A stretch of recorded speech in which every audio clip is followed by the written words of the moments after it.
El amor debe ser firme. Esta serie está inspirada en el título de un libro de un gran autor y escritor, el doctor Dodson. Y hemos tomado de esa misma forma el título de ese libro para colocarle el título a nuestra serie. No vamos a hablar de todo el libro, no está basada en el libro, sino inspirada en él, en ese título, porque yo creo que ese título es como una máxima, una declaración. Debe ser tal vez algún principio, que el amor debe ser firme. No debe existir puro amor sin una firmeza. Y no debe existir en una relación solo firmeza y dureza y límites, sin que exista la comprensión y sin que exista el sentimiento del amor, el valor del amor. Así que aprenderemos a través de esta serie que Dios en su palabra nos enseña cómo amar y cómo conseguir la paz en las relaciones, cómo conseguir la sanidad en las relaciones interpersonales, en las relaciones de familia. Y si en algún momento has sentido que no hay paz en tu matrimonio y en tu relación sentimental, pues a través de esta palabra puedes encontrar las herramientas, las verdades que te llevarán a entender cómo amar con firmeza y al mismo tiempo a conseguir la paz y la sanidad en tu relación. Entonces, hoy le he colocado a este primera entrega este título: por amor a las víctimas. Por amor a las víctimas. Cuando hablamos de por amor a las víctimas, si estamos hablando de que el amor debe ser firme, aún el amor que presentamos hacia las víctimas necesita tener esta característica de firmeza.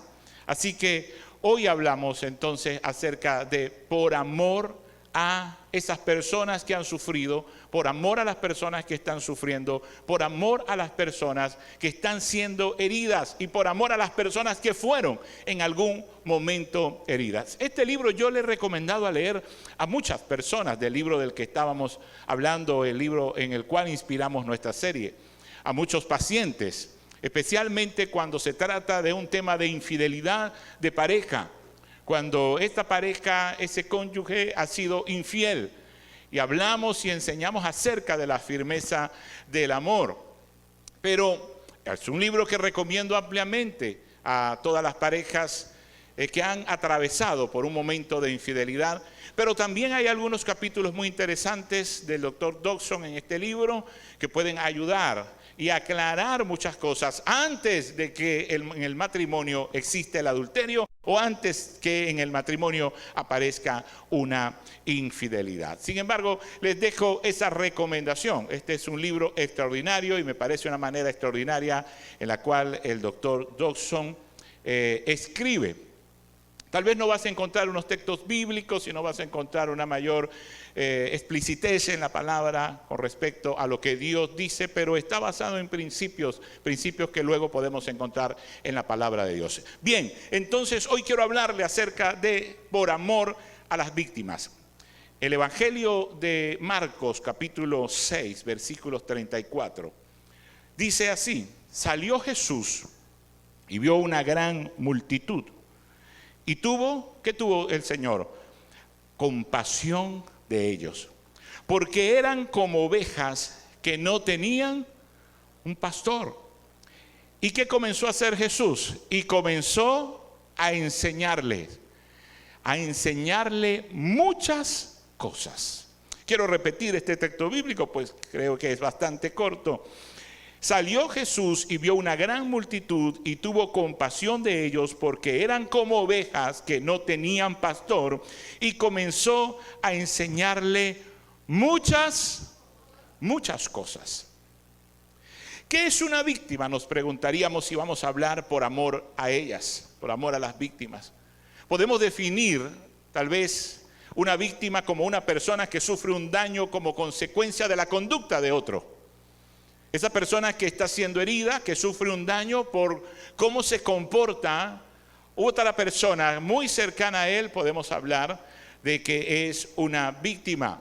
Ese daño, esa herida, esa lesión puede ser física, puede ser moral, puede ser también material y puede ser psicológica también esa persona. Quiere decir que hay víctimas en lo moral, en lo físico, en lo material, y psicológicamente también existen víctimas que han sido heridas, dañadas por la conducta de otras personas. Ahora, yo quiero enseñarles algunas cosas a través de esta serie, a través de esta entrega. Es cómo identificar a una persona que no solo es víctima, sino que se está haciendo la víctima. Porque hay personas que son víctimas y hay personas que se hacen la víctima. Y hay personas que hacen ambos, o son víctimas y también se hacen la víctima. Y hay personas que no son víctimas, sino que sencillamente han descubierto los, digamos, beneficios que en el momento puede traerle el hacerse la víctima para encontrar tal vez la compasión o la lástima de quienes le rodean. ¿Les interesa saber esos indicadores? ¿Cómo saber que alguien se está haciendo víctima? ¿O cómo saber si yo he caído en el juego de hacerme una víctima por las circunstancias que están rodeando mi vida y resulta que soy yo el que me estoy haciendo la víctima? En primer lugar, quien quiere hacerse la víctima exagera sus esfuerzos. Hay personas exageradas, hay personas que son muy histriónicas, hay personas que en su temperamento, en su diseño, en lo melancólico que puedan ser, en lo artístico que puedan ser, todo lo exageran. Si ven algo feo dicen, ¡qué horrible! Y usted ve sencillamente que feo, ¿verdad? Si pasa una situación un poco incómoda, dice, ¡qué terrible! Y usted se preocupa, ¿verdad? Es una tragedia. Y lo que pasó fue que se le partió una uña. Y las personas que a veces exageran todas las cosas, pues eso es una característica, ¿verdad? Han aprendido a exagerar, han vivido en un ambiente melancólico, un ambiente histriónico. Hay muchos artistas y mucha sensibilidad, tal vez, alrededor en su ambiente en el que han crecido y todo lo repiten así, lo ven todo grande, exagerado, dramático, tal vez pudiéramos decir en algún momento. Pero no estamos hablando de esas víctimas, estamos hablando realmente que la persona que se hace víctima exagera sus esfuerzos. Y tal vez uno de esos indicadores es que, bueno, exageran todo lo que hacen. Es que yo trabajo tanto. Es que aquí en esta casa yo soy el que echo para adelante. Es que aquí yo estoy cansado de... Entonces todas las cosas que hacen y que comúnmente deberían hacer porque están cumpliendo sus roles, ¿verdad? Sus roles, pero lo muestran, quieren mostrarlo como algo demasiado grande para captar la atención muchas veces y que otros digan, pobrecito, pobrecito. ¿Conoces a alguien así? ¿Conoces a alguien exagerado en los esfuerzos? Bueno, posiblemente no te estás haciendo la víctima. Tienes un indicador que tienen las personas que se hacen y se ven a sí mismos como víctimas. Número 2, alude las responsabilidades por sus errores. Elude las responsabilidades por sus errores. O sea, se hace, mira, él no lo asume, ¿verdad? No dice, sí, cometí un error, me equivoqué, sino que buscamos zafarme de las consecuencias, de las responsabilidades, tal vez en algún momento, de los errores. Y en ese tiempo estamos allí nosotros, tal vez culpando a otros. Entonces, en algún momento dejamos ver que los errores no son nuestros y que si son muy evidentes no fue nuestra responsabilidad, sino que es otro el responsable. Yo sé que por ahí dijeron culpa y es otro el culpable, sí, pero hablemos un poco más de responsabilidad que de culpa. ¿Por qué? Porque necesitamos asumir esa responsabilidad. Y cuando somos pareja, ¿a quién cree usted que le echamos la culpa de los problemas en nuestro matrimonio? ¿Ah? ¿Quién es el culpable del deterioro de su matrimonio? El otro. Por ahí una mujer dijo, el hombre. Mire, se nos adelantó antes de que fuéramos a decir, el otro, y decir yo, la otra, ese es culpable, ¿verdad? Y cuando digo de la otra no me estoy refiriendo al amante, moca. Me estoy refiriendo, ¿verdad?, a esa persona que vive contigo. A esa persona que querías que abrir los ojos todas las mañanas y que ahí estuviera ese príncipe azul. Ahora lo abre los ojos o no los ha abierto y dice, Señor, que no esté, que haya sido un sueño. Que hace, ay, sí es. Y te hace víctima. Tal vez. Eso fue mi mamá que me obligó a casarme. Eso fue. No. Tienes que asumir tus responsabilidades. Pero el que elude sus responsabilidades, el que se exime, el que se hace como el loco, el que yo no decidí, el que yo no lo hice, es un indicador de alguien que en algún momento se está haciendo víctima. Número 3, tal vez conoces a alguien con esta. Se queja constantemente. Se queja constantemente. Las víctimas se quejan constantemente. Los que se hacen víctimas se quejan constantemente. Yo entiendo que hoy en día tenemos muchas cosas por las cuales quejarnos.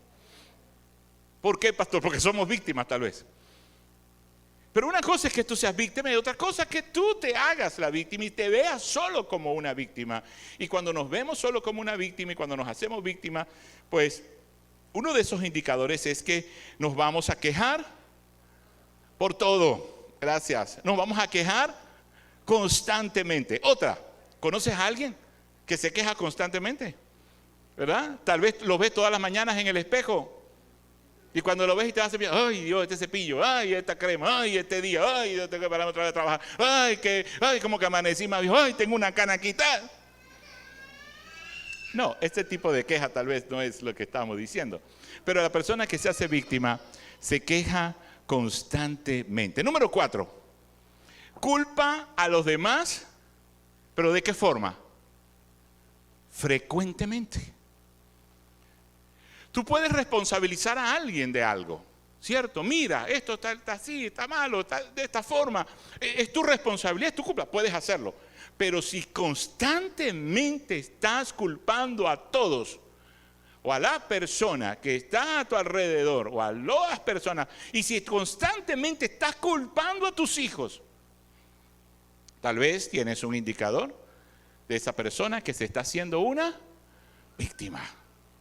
Culpar constantemente a los demás, y tiene mucho que ver con la segunda de las características en esto de no asumir las responsabilidades que nos corresponden. Y número 5, estas personas tienden a buscar relaciones de dependencia o de codependencia. Cuando hablamos de dependencia, pudiéramos hablar de un apego patológico tal vez, de una relación tóxica o enfermiza y que sigues allí en esa relación. Pero, ¿por qué? Porque ya asumes una posición de víctima, porque aprendiste a ser una víctima, porque viste a tu mamá ser una víctima de su matrimonio, porque viste a tu mamá ser la víctima de su trabajo, porque viste y aprendiste que tu mamá se quejaba, hablaba de sus grandes esfuerzos todo el tiempo, le echaba la culpa al diablo de todo. Culpaba a los demás, al jefe, al pastor, a la circunstancia, al gobierno, al presidente. No los vamos a eximir a todos de culpa, pero es esa queja, la constante en este comportamiento, la constante en estas actitudes puede darnos un indicador de que nos hemos creído una víctima. Y que estamos en esa posición. Para mí una víctima es una persona que está en una prisión emocional, que está en un cuarto como si lo hubiesen secuestrado. Para mí una víctima, y se lo explico también a mis pacientes y muchos de los que me escuchan a través de nuestro canal de YouTube, que nos siguen a través de las redes, lo saben, se lo he explicado. Una víctima es como una persona que cree que la secuestraron y la metieron en un cuartico y está en un rincón y está así agachada y como atada y cree que afuera hay alguien que no la va a dejar salir de allí. Entonces está como en una prisión y eso es emocional. El trabajo tal vez de un consejero, de un pastor, de un líder, de un terapeuta, de un psicólogo, es entrar a ese cuarto y decirle a esa persona, hey, mira, tus manos no están atadas, tus pies no están atadas, levántate. Te voy a acompañar en este proceso en el que tienes miedo. Y abrimos la puerta y le decimos, mira, no hay nadie allí afuera que está cuidándote para que no te escapes. ¿Sabes por qué? Porque la víctima no tiene control de su vida, ha soltado todo el control de su vida para que las circunstancias u otras personas controlen su vida, y eso es una posición muy cómoda para la persona que es una víctima. Usted dirá, pastor, pero es masoquista, pero sufre. Sí, sufre, pero psicológicamente es más cómodo para esa persona. Es más cómodo para esa persona quedarse allí y culpar a todo el mundo, a sus padres, a su pasado, a su miseria tal vez de vida en algún momento, a las circunstancias, al hombre infiel, al hombre que la abandonó, al padre que la rechazó, a la madre que la entregó, al hombre que la abusó o lo abusó. ¿Ok? Porque no solamente las mujeres se hacen las víctimas, también hay muchos hombres que hoy en día se hacen víctimas y no crecen y no producen y no son capaces de levantar a su familia y echar para adelante porque se creen que están en esa prisión y que afuera hay alguien que está cuidándolos para que no se escapen. Pastor, pero está hablando así como algo fuerte y se supone que va a hablarle a las víctimas. Pero es que el amor debe ser, dígalo fuerte para que se escuche, el amor debe ser firme. El amor debe ser firme.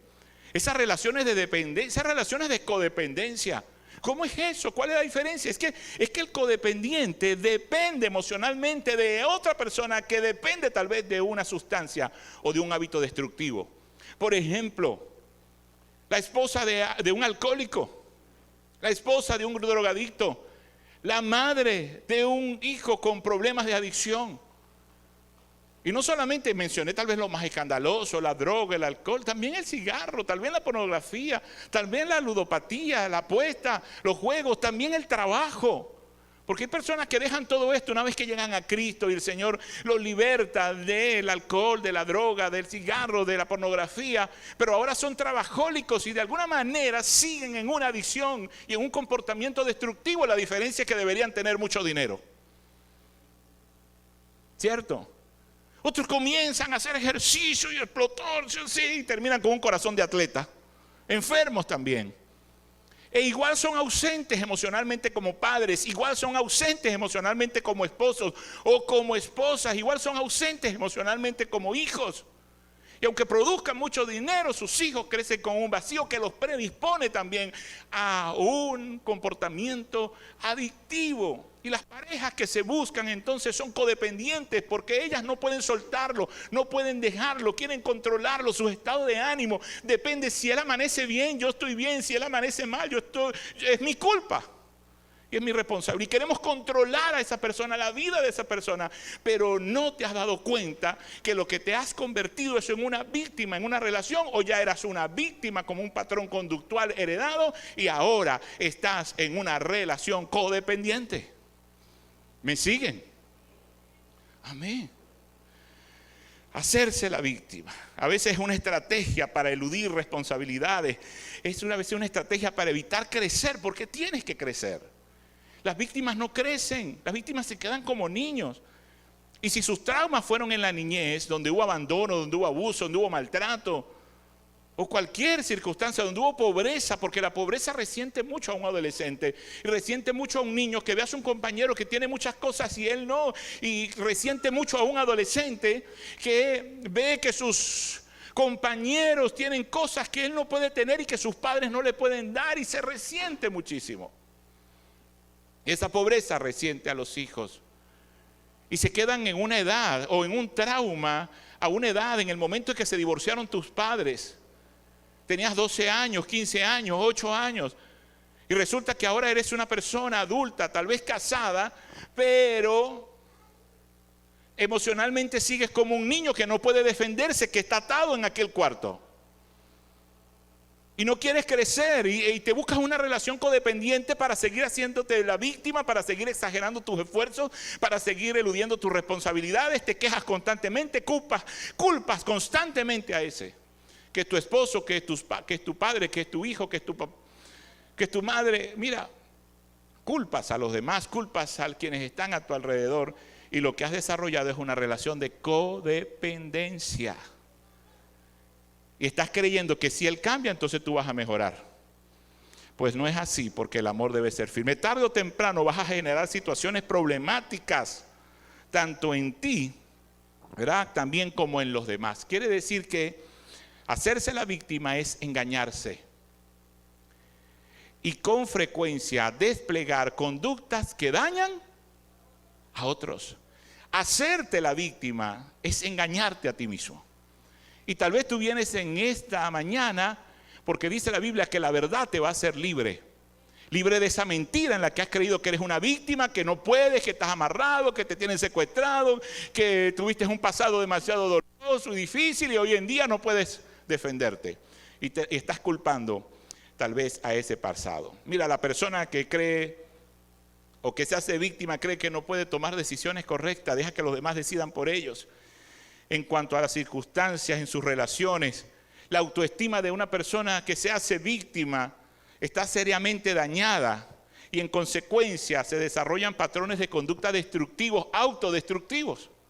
Esa persona se agrede, esa persona a sí mismo se agrede con sus palabras, a sí mismo se hiere.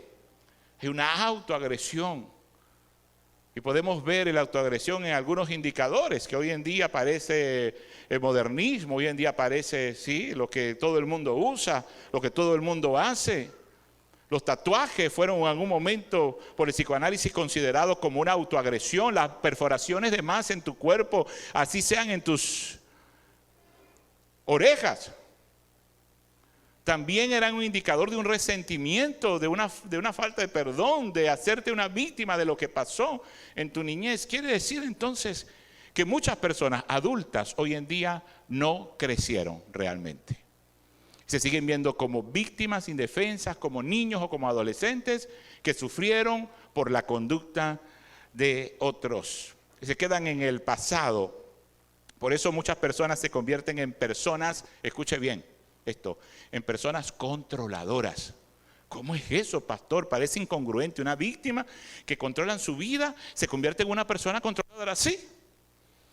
Una persona se convierte en una persona controladora porque antes no controló las circunstancias o las situaciones y entonces ahora quiere controlar todo. Quiere controlar incluso a su marido, sus hijos, quiere controlar a sus padres, quiere controlar todo lo que está a su alrededor, pero siempre se queja, siempre culpa a los demás y sigue en una posición de víctima. Pero se convierte en una persona asfixiante y controladora de sus hijos, de su marido, de su esposo, de todo lo que ocurre tal vez en el hogar. Tú ves que esa persona, si no tiene el control, cae rápidamente en ansiedad, en preocupación. Y lo que no quiere es seguir siendo herido, lo que no quiere es seguir siendo dañado. Claro, nadie quiere ser herido, nadie quiere ser dañado. Es una reacción que aprendes si quieres defenderte y tal vez estás aprensivo, pero, tienes que tener cuidado si en esa relación codependiente o en esa situación de víctima en la que te has sumergido te lleva a ser controlador. Las personas controladoras, las personas que siguen esclavizadas por la mentalidad de víctima no pueden ser libres. ¿Escuchó?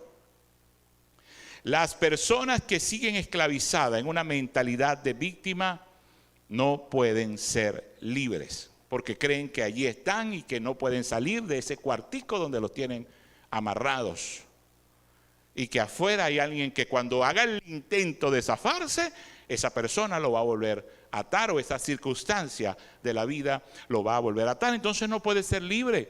Por eso la Biblia dice, conoceréis la verdad y la verdad te va a hacer libre. La verdad del evangelio, la verdad de la salvación. Pero hay muchas verdades en la Biblia con respecto a nuestras relaciones interpersonales y nuestras relaciones de familia que necesitamos conocer para que seamos libres verdaderamente. Y libres de ese comportamiento, de esa actitud de víctimas en la que hemos estado. Pero siguen pasando situaciones en la vida y cada situación que pasa nos sentimos víctimas de ella. Seguimos pensando muchas veces en que esa situación de abuso, esa situación de control no la puedo cambiar. Y muchos rehúsan asumir la responsabilidad porque no apoyan o no se centran en su propia recuperación emocional, sino que quieren es que otro es el que se recupere. Porque si aquel se recupera, yo me mejoro.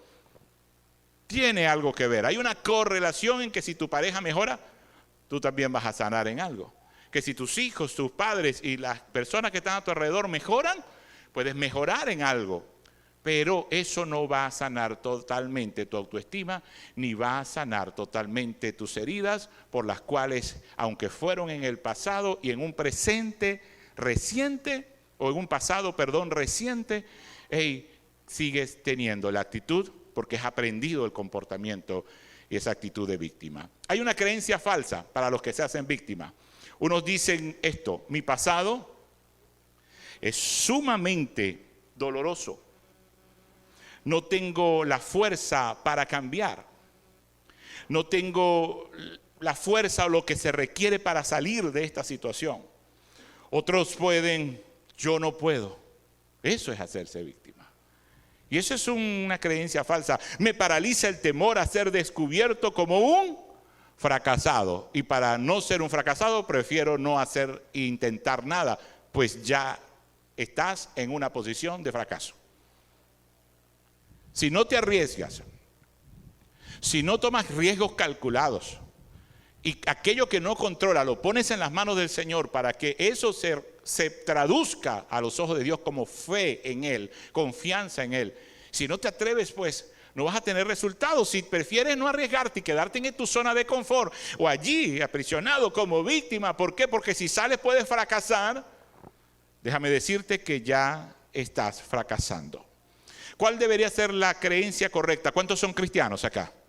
¿Cuántos son hijos de Dios? Somos hijos del Señor. Mira tu creencia correcta que te saca de esa zona de confort, entre comillas, o te saca de esa actitud de víctima. Soy hijo de Dios. Soy hijo, y las mujeres, soy hija, pudieran decir, de Dios.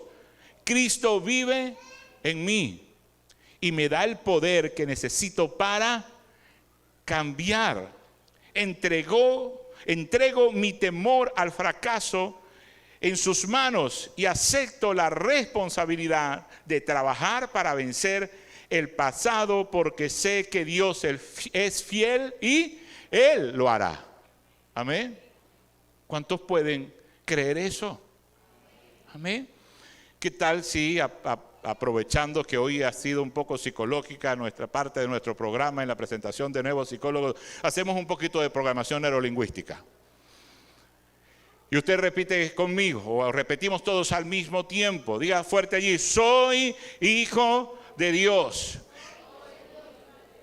Cristo vive en mí y me da el poder que necesito, no los escucho, para cambiar. Diga conmigo: entrego mi temor al fracaso en sus manos y acepto la responsabilidad de trabajar para vencer el pasado, porque sé que Dios es fiel.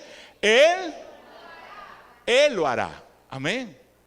Porque sé que Dios es fiel y Él va a hacer esa obra en nosotros. Ese debe ser nuestro pensamiento correcto. Mira lo que dice el apóstol Pablo en la carta a los Gálatas, capítulo 5, versículo 1. Dice: por lo tanto, Cristo en verdad nos ha liberado. Ahora asegúrense de permanecer, ¿cómo? Libres, y no se esclavicen de nuevo a la ley. Aunque Dios te está hablando acá con respecto al pecado, yo creo que saber hacer lo bueno, como dice la Biblia, y no hacerlo es pecado. Y si tú sabes que es bueno que salgas de esa posición de hacerte la víctima o de creerte solo la víctima sin asumir responsabilidades de lo que está pasando en tu matrimonio, con tus hijos, en tu hogar, necesitas dejar de hacerte la víctima. Necesitas ser libre en Cristo. Necesitas crecer, necesitas madurar. Ya no eres la niña, ya no eres el niño.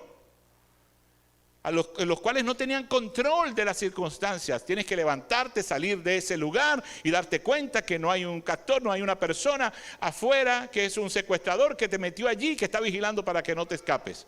En todo caso, eso podría ser el enemigo, pero Cristo está en ti. De ese cuarto vas a salir con el Señor y victorioso en Cristo Jesús. Amén. Pastor, entonces, ¿cómo dejo de ser víctima? Primero, analízate. ¿Cómo dejas de ser víctima? Analízate. Intenta ver por qué te has comportado desde una posición de víctima y no has hecho algo realmente para salir, sino quejarte, reclamar, culpar a otros. No pongas la responsabilidad en los demás. Pregúntate: ¿tengo yo responsabilidad de que mi matrimonio esté así? ¿Qué he permitido? He permitido que mis hijos me agredan. ¿Por qué? Son ellos los malcriados, pero ¿quién los crió? Analízate, ¿quién los crió? Usted los crió. Usted los formó, usted modeló para ellos. En algo usted se ha equivocado y en algo todos los padres nos estamos equivocando porque no nos las sabemos todas. Y los hijos no vienen con un manual debajo del brazo para ver cómo es que lo vamos a hacer y nosotros no leemos manuales si vinieran con un manual. Porque cada persona es un individuo, es diferente, pero hay generalidades. Pero si no leemos los manuales, usted compra un celular y empieza a darle hasta que lo echa a perder o hasta que lo hace funcionar. ¿Cierto? Y lo menos que lee es un manual. Y así hacemos con todos los artefactos. Y así haríamos con nuestros hijos. Los esposos no llegan con un manual a casarse, ¿sabe? Los novios no llegan con un manual a casarse. Algunos dirán, no, ni tonto que fuéramos. Después nos controlan. Después conocen nuestras debilidades. Nadie, ni las esposas. Analícese, pregúntese. ¿Qué está haciendo usted? ¿Qué hizo usted? ¿En qué contribuyó? ¿Cuál es su responsabilidad? Analice el entorno, revise, dése cuenta. Porque si esa víctima no mira su entorno y se da cuenta que no hay puertas, que no hay un secuestrador allí, un vigilante, que se da cuenta que realmente, sí hay posibilidad, se dan cuenta que hay una luz, se da cuenta que hay una oportunidad, analice el entorno, revísese. Y aunque sea muy trillada esta frase, me gusta repetirla porque la vida es 90% lo que me rodea y 10% cómo yo me comporto frente a lo que me rodea. Así que es mayormente nuestra responsabilidad. ¿Cómo dejo de ser víctima? Responsabilízate. Responsabilízate. Asume tu parte. Si estuviéramos hablando solo a parejas, o en este caso para los que son casados y nos escuchan, partimos de esta verdad. Todo lo que ocurre en un matrimonio es 50 y 50. 50% y 50%. Si el matrimonio se deteriora, existe un 50 y un 50% de responsabilidad. Y podemos llevar esta responsabilidad tal vez a otro tipo de relaciones. Quiere decir que usted tiene un 50% de responsabilidad. Asuma su responsabilidad para que deje de ser una víctima y tome el control de su vida desde ahora en adelante. Pastores que han pasado 20 años, bueno, pero te quedan 40 por delante. Ahora deja de ser una víctima y vive como un victorioso en Cristo. Amén. Entonces, responsabilízate. Toma su 50%, es más fácil ver el 50% del otro. Sí, pero tú también no es que él es maltratador, pues tú eres una aguantadora. Es como que se me salió mucho la firmeza. Pastor, equilibre allí, porque es el amor, debe ser firme. Sí, debe como un equilibrio. Sí, él es maltratador, cónchale. Qué cosa. Y tú es como que está aguantando un poco más. Es aguantadora. Es que él es un borracho, usted es una aguantadora. Es que mi mamá está amarga, trabaja y salga de las faldas de su mamá. Pastor, ya va. No, pero y te quejas y no haces nada. Habla horizontalmente con ella. Habla horizontalmente con él. No eres un niño para hablar verticalmente. Mamá, ¿será que tú me regañas mucho, mamá? Es que tú gritas mucho, mamá. Es que tú me tienes controlado, mamá. Ya voy a cumplir 40 años, mamá. Pero yo soy su mamá, le dice la señora. Tienes que crecer y la relación tiene que ser horizontal. Tienes que crecer emocionalmente. Ya no eres un niño. Algunos luchan y no tienen a su madre, luchan con esa voz interna de lo que llama la psicología un análisis transaccional y la voz interna del padre que te dice que no sirve, que no puede, que tal, que no sé qué, y la voz interna del niño que dice, ay, y llora, ni siquiera habla. Pues tienes que aprender a hablar y dejar de llorar. Y tienes que decirle a esa voz interna que te dice que no puedes, tienes que decirle, sí puedo, porque ya crecí, ya no soy un niño. Y de modo que si alguno está en Cristo, nueva criatura es, las cosas viejas pasaron, y aquí todas son hechas nuevas y soy una nueva criatura y estoy creciendo en Cristo Jesús y dejo de ser una víctima porque Dios está conmigo. Tienes que cambiar. Responsabiliza, empodérate. ¿Cómo así, pastor? Tienes capacidades. Tienes capacidades. Empodérate. Tienes capacidades. Has hecho un curso, te has independizado económicamente, produces más que él, produces más que ella.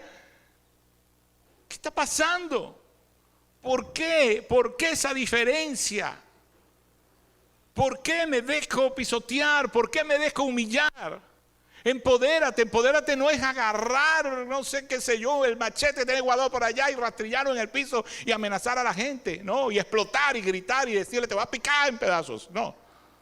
Eso no es empoderarte. Sin embargo, como que ha resultado algunos por ahí. Un límite. El empoderarte te lleva a colocar límites. El empoderarte y saber quién eres tú en Cristo te lleva a colocar límites físicos y límites emocionales también para dejar de ser una víctima. Te lleva a trabajar con tus recuerdos, te lleva a trabajar con tu pasado, te lleva a trabajar con esa voz que no te permite levantarte y que te dice, cuidado si te desatas, cuidado si te levantas, cuidado si se te ocurre hacer algo para escaparte de aquí. Y tú puedes decir, ya no soy víctima. Y ya estoy grande, empodérate. Estudie, trabaje, produzca, capacítese. Amén. No para rebelarse, esto no es una cuestión de una rebelión como pecado, no. Esto es para fijar una posición. Ámese a usted mismo. Empodérese. Busque ayuda profesional porque hay situaciones que son difíciles de manejar. Hay traumas difíciles de manejar. Revísese con un profesional en la psicología, con un buen consejero. Busque liberación si en algún caso lo necesita. Que oren por usted. Busque a alguien con mayor experiencia, con más sabiduría. Deje el orgullo. Atiéndase. Busque ayuda profesional si el problema necesita un proceso terapéutico y sanador. Y a veces hasta farmacológico. Se necesita muchas veces hasta tomar una pastilla para bajar los niveles de ansiedad, para aclarar el pensamiento, para dejar ese sentimiento de víctima, esas paranoias y delirios persecutorios o místicos religiosos que te mantienen en algún momento. Y necesitas una ayuda profesional. Si Dios creó la ciencia, ¿por qué nosotros vamos a desecharla? Sin dejar de creer en el poder del Espíritu Santo. Y que Dios obra de maneras misteriosas y que Dios habla como Él quiere. Sin dejar de creer y no colocar toda nuestra confianza en una persona o en un profesional creyendo que es Dios el que puede ayudarnos primeramente. ¿Alguien me regala un amén? Pida ayuda profesional. Perdone. ¿Qué, pastor? Soy la víctima. Es que ese es el problema de las víctimas. Las víctimas creen que no pueden perdonar. Mire, usted puede hacer todo lo demás, pero hasta que usted no perdone, no deja de ser víctima. Porque siempre va a pensar que alguien le hirió, que alguien le ofendió, que no se merece, que yo lo perdone, que es malo. Sí, esa persona puede seguir siendo mala, pero si usted pone límites, deja de herirle y de ofenderle. Y deja de destruir el enemigo su vida utilizando a esa persona. Necesitamos perdonar. Diga conmigo, perdonar. Usted tiene que perdonar ese pasado, tiene que perdonar a quienes le hirieron, tiene que perdonar a quienes lo abandonaron, tiene que perdonar a quienes lo rechazaron, tiene que perdonar a quien le fue infiel, tiene que perdonar a quien lo ofendió, tiene que perdonar a quien lo humilló, tiene que perdonar al que no lo ayudó. Porque hasta eso hay que perdonarlo. Es que cuando le pedí, no me ayudó, tienes que perdonar. Es que si me hubiesen ayudado, mi vida fuera diferente. Tienes que perdonar al que no te ayudó.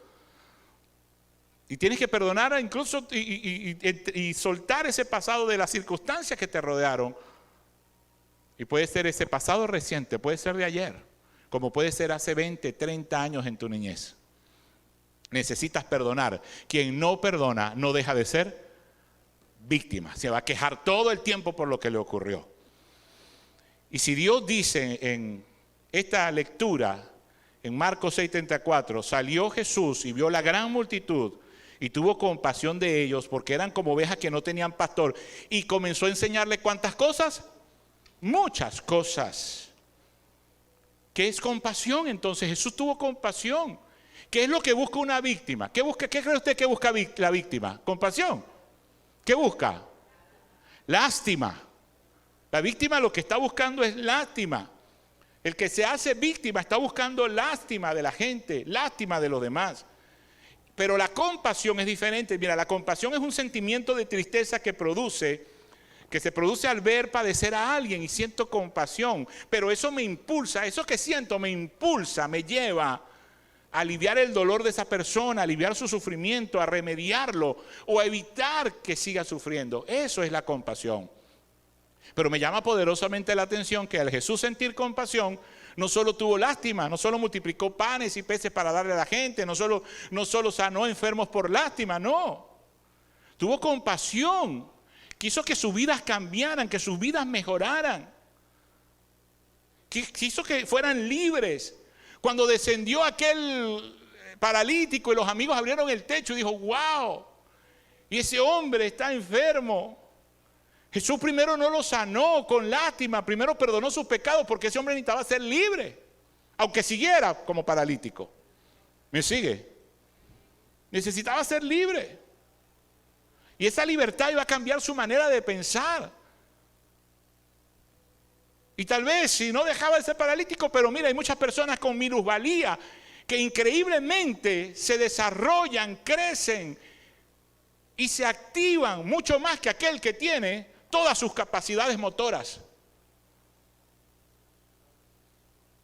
¿Me sigue?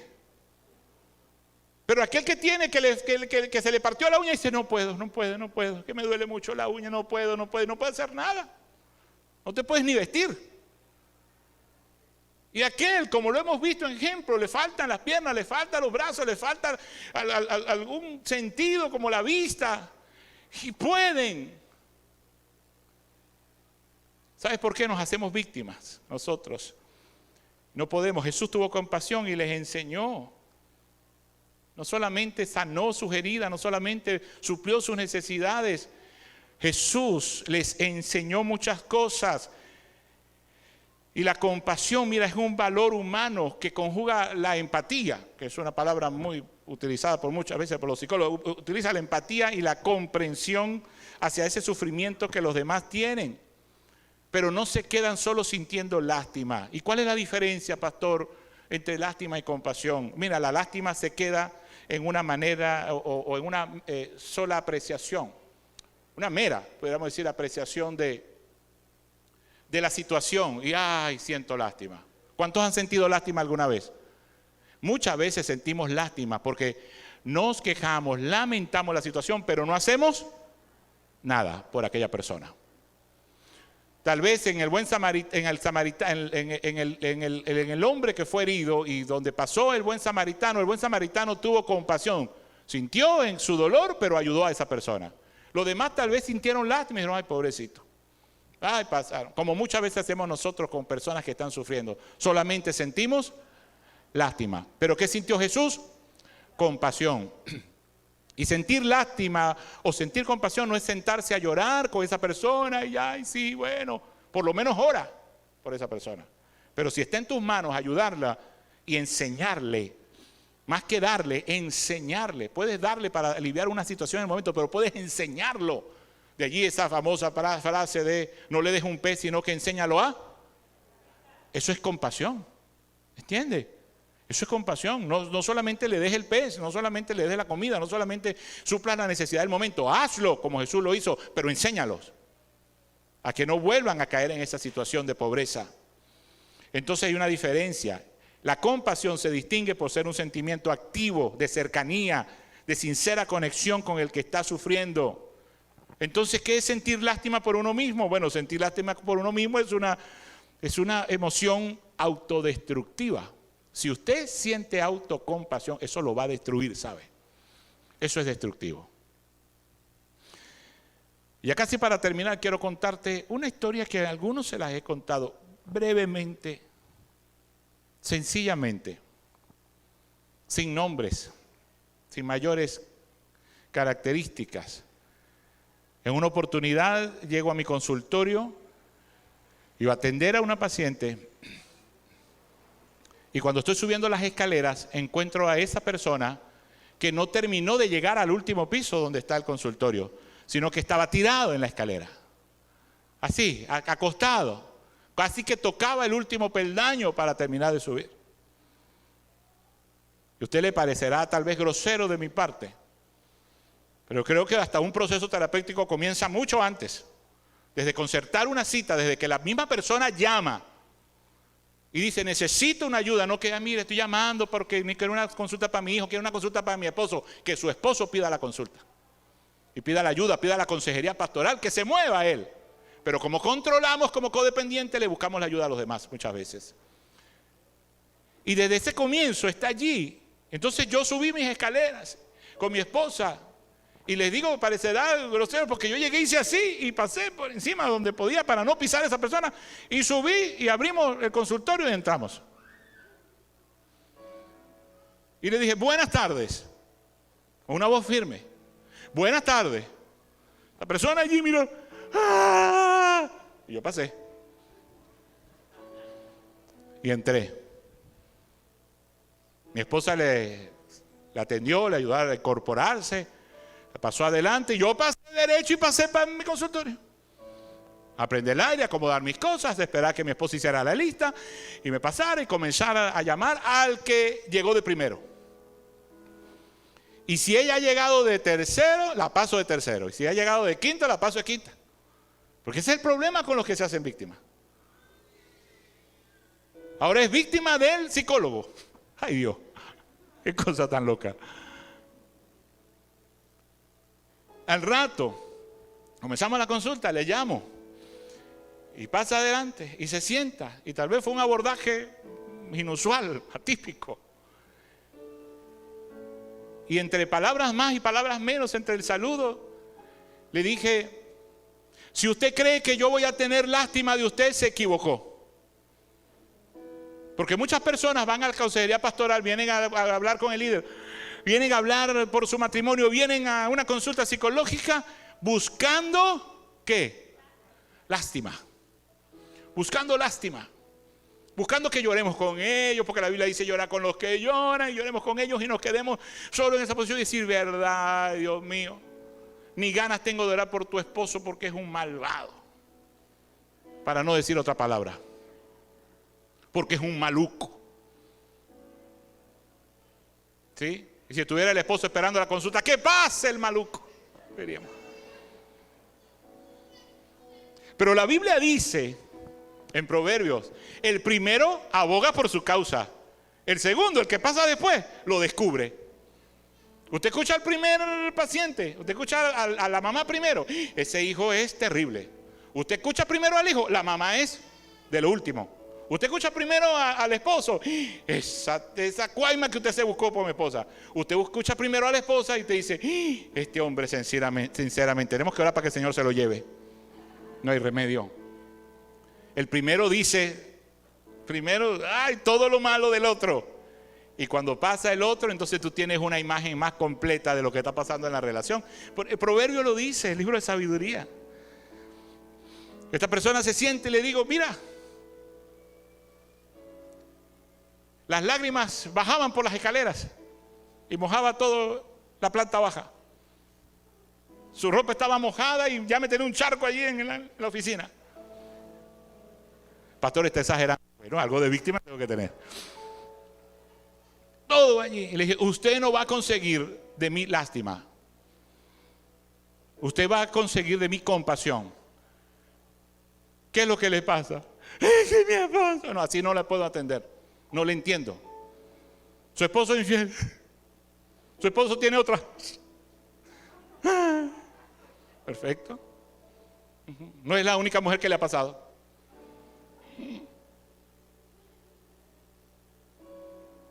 Le voy a enseñar a dejar de ser víctima. ¿Y sabes qué? Había que empoderarla. Había que empoderarla. Tenía que sentir amor por ella, pero con firmeza. Firmeza. Cada caso es diferente, ¿sabe? No a todos les caigo a palo así.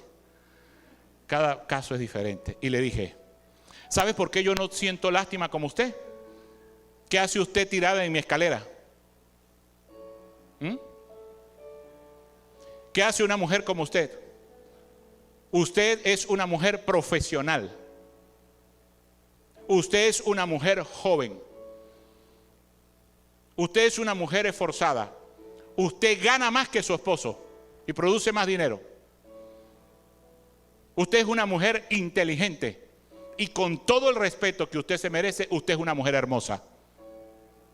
¿Cómo yo voy a sentir lástima con una mujer con todos esos atributos? ¿Porque su esposo le fue infiel?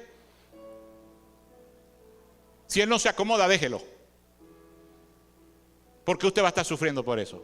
Puedo entender o tratar de entender lo que una mujer sufre con la infidelidad o lo que un hombre sufre cuando su esposa le es infiel. Puedo tratar de meterme en sus zapatos para comprender algo, el dolor que puede sentir. Pero eso no puede destruir una persona y una persona no puede quitarse la vida por eso. ¿Me escuchó? Un hijo no puede quitarse la vida porque sus padres lo abandonaron y dejar de vivir o vivir toda su vida como una víctima. Un padre no se puede echar a morir porque sus hijos se fueron y hoy en día ni pendiente de ellos que fueron sus padres. Usted sigue viviendo y su proveedor es Cristo, Jesús. Amén. Y esos hijos malucos no sé quién los crió. Y con todo el respeto le dije, usted es una mujer hermosa. ¿Tú sabes qué pasó? Sus ojos comenzaron como una aspiradora a recoger todo el agua de las escaleras. Subían los peldaños. Se fue secando todo el pozo que tenía en mi consultorio. Secó su ropa y subieron las lágrimas. E hizo así. Dejó de llorar. Prestó atención a todas las recomendaciones que le di. Hoy en día, gracias al Señor, gracias a Él, ellos llegaron a los pies de Cristo. Amén. Hoy en día, esa gran señora, muy estudiosa, muy profesional, ha sido invitada en otros países a dar conferencias. Esa gran señora la contrató una organización en otro país y tuvo que aprender el idioma. Y la llamaron con toda su familia a vivir en otro país. Esa señora, no hace mucho, me envió una foto en la iglesia donde está. Y junto con su esposo son servidores en la puerta de esa iglesia. ¿Eh? Y ahí está con su familia. ¿Sabes por qué? Porque dejó de hacerse una víctima. Se amó a sí mismo con firmeza y comenzó a amar a su esposo con firmeza. Con la firmeza que solo Dios puede dar. Amén. Esa gran mujer eres tú. Ese gran hombre eres tú. Amén. Esa gran mujer en la que te puedes convertir eres tú. Y ese gran hombre en que te puedes convertir eres tú. Pero necesitas hacer como el apóstol Pablo, dejar todo lo que queda atrás y extenderte hacia lo que está adelante. En Cristo Jesús, que es tu Señor, es tu Salvador, es tu libertador. Y te ama. Y está colocando cuerdas de amor a tu alrededor. Y quiere este mes enseñarte a que te ames a ti mismo, a que te ames a ti misma, a que te ames con firmeza. Y ese amor te va a hacer libre de tu dolor, de tu pasado. Y Dios quiere darte un futuro mejor porque tiene mejores planes para ti. Amén. Y ese esposo, esa esposa, esa madre, ese hijo van a tener que correr. O corres o te encarama, dicen por allí. Vas a tener que correr, vas a tener que cambiar, vas a tener que... ¿Por qué? Porque tú te diste valor y vas a proyectar el valor que querías que ellos reconocieran. Pero si tu autoestima estaba por el piso, ¿cómo vas a proyectar tu valor? Un hombre, señoras, no valora a una mujer si esta mujer no proyecta su valor interno. Una mujer no valora a un hombre si este hombre no proyecta su valor interno. Y para proyectarlo tiene que amarse a sí mismo. Por eso termino con esta frase: en una relación interpersonal donde no exista el cuidado y el nutrir a uno mismo y a la otra persona, tampoco existe el verdadero amor.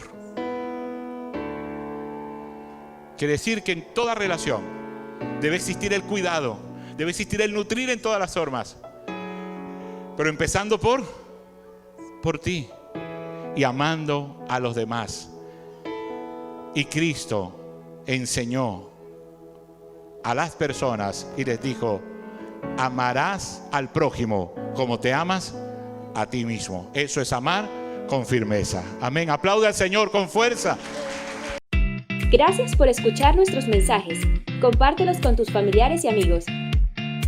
Síguenos en nuestras redes sociales y suscríbete a nuestro canal de YouTube. Haz clic en la campanita para que recibas las notificaciones de cada video. Dios te bendiga.